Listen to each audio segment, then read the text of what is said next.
Alleluia, Alleluia, Alleluia, Alleluia. All together, the Word of God became flesh and dwelt among us. To those who accepted Him, He gave power to become the children of God. Alleluia, Alleluia, Alleluia, Alleluia, Alleluia, Alleluia, Alleluia.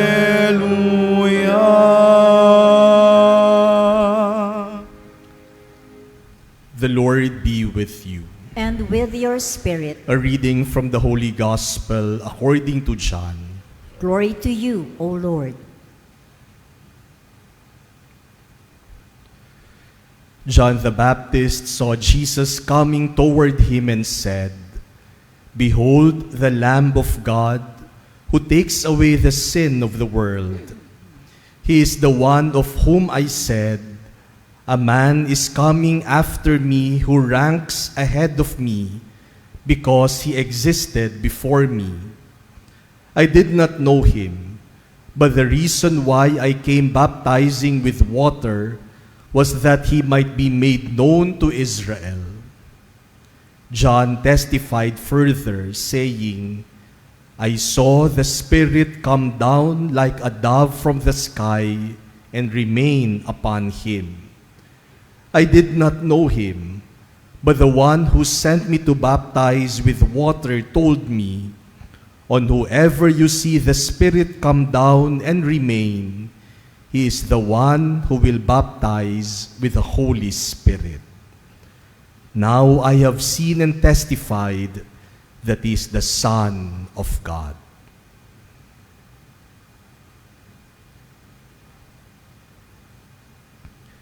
The Gospel of the Lord. Praise to you, Lord Jesus Christ. My dear brothers and sisters, on this third day of the new year, January 3, we celebrate the feast of the most holy name of Jesus. This is the name that the angel Gabriel gave to Joseph and to Mary, telling them that they will give this name to their son. And the meaning of the name Jesus is God saves. Nagliligtas ang Diyos. And so it is not just a name for Jesus. His name is His mission. Ang pangalan niya ay nagsasabi rin ng kanyang misyon. Kaya siya isinilang sa mundo, kaya siya nagkatawang tao, at kaya siya pinangalan ng Jesus, dahil siya ang magliligtas sa ating mga kasalanan. You know, my dear brothers and sisters, what a beautiful name. The name that not only gives the identity of the Son of God, that name also gives the mission of the Son of God. Kaya mag-iingat po tayo sa pagbibigay ng pangalan. Sa panahon ngayon, kung ano-ano na lang na pangalan ang ibinibigay natin sa mga bata. Kapag nagbibinyag ako, minsan natatawa na lang ako doon sa pangalan na ibinibigay kung kani-kaninong artista, kung ano-anong lugar, ginagawang pangalan. Minsan tatak ng sasakyan, gagawing pangalan. Kung ano-anong pangalan. But giving a name is not only about identity, it also connotes mission. Kaya maganda pong tingnan, ano ba yung ibig sabihin ng pangalan ko? At tingnan ninyo kung yung pangalan ninyo, yun din ang pinapakita ng Diyos na misyon para sa inyo. The name of Jesus is His identity and His mission. He is the Son of God, and through Jesus, God saves. And the name of Jesus is a very powerful name.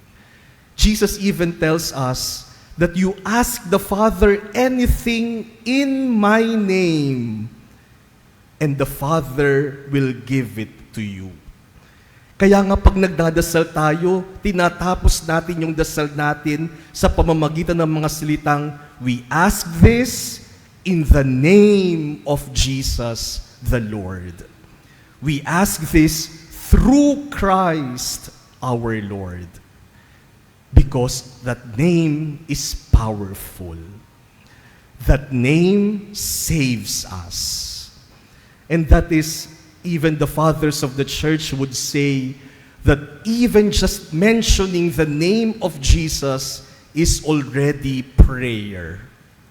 In moments of temptation, in moments of difficulties, when we are confronted with problems, when we do not know what to do, just mention the name of Jesus, the powerful name of Jesus. Sabihin lang natin, Jesus, Jesus, Jesus. And that is already prayer. And the invitation to all of us, my dear brothers and sisters, is to make that name known. Ipakilala ang pangalan ni Jesus. Ipalaganap ang pangalan ni Jesus. In our first reading today, St. John tells us that the reason the world does not know us is because the world did not know Jesus. The reason why the world does not appreciate our faith is because the world has not known who Jesus is. Ipakilala si Jesus. Let us be like St. John the Baptist, who in our gospel today points to Jesus and tells the people following him, that is the Lamb of God. That is the Savior of the world. He is the Son of God. Pwedeng-pwede namang angkinin ni John the Baptist yung mga titles na yun.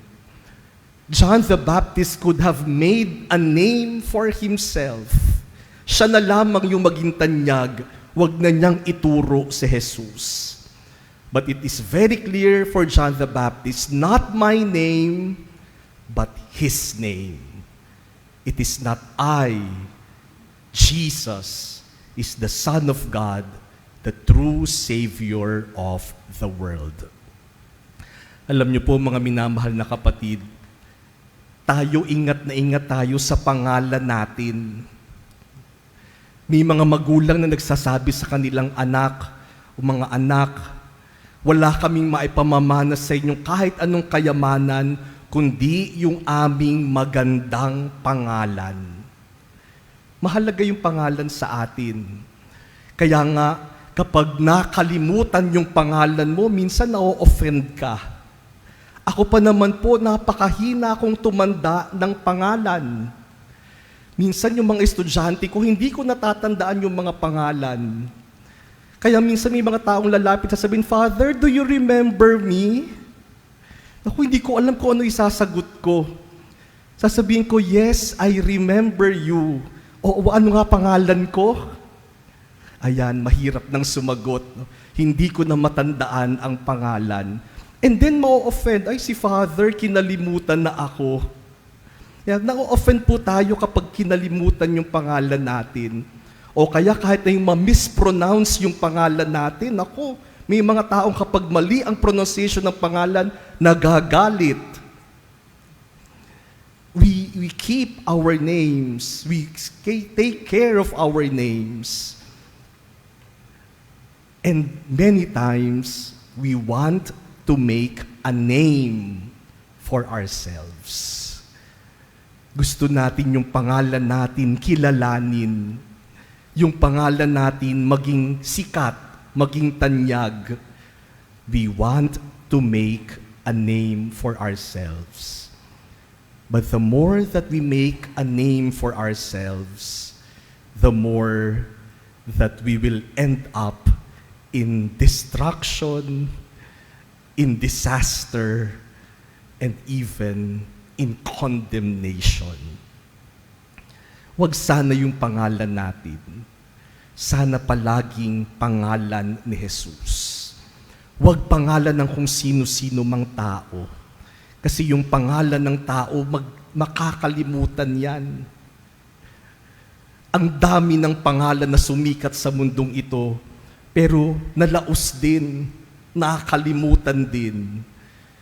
Pero hanggang ngayon, iisang pangalan pa rin ang tinatawagan natin, Jesus. And so stop making a name for yourself. Do not compete with the name of Jesus. Because only one name matters, Jesus. The sweetest name, the most powerful name, the name that saves us, the name that gives us hope, the name of love.